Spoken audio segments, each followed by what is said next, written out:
bisag unsa pa kakabuutan, ila kang kontrahan. Kay sayo pra ilang makitan, bisag dili nimo binuhatan. Kay ang ilahang gusto, maglagot nimo ang mga tao. Isalig lang sa Ginoo, kay ang grasya na animo. Pait yung mga tao ron eh. Uson na gyud karon ang unsa man, ilara kang gamiton, tungod manggod nimo nga buutan ra ka kaayo. Daghag walay batasan, igora kang pahimoslan.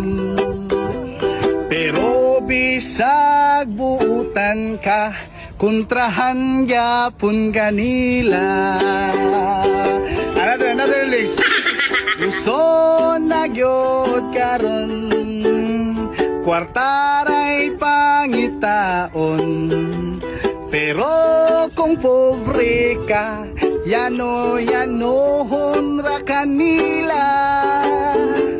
Dalira kay ang karma, baong karon pag-ampo na. Bahala na ang Ginoo, maoy mo protektahan nimo.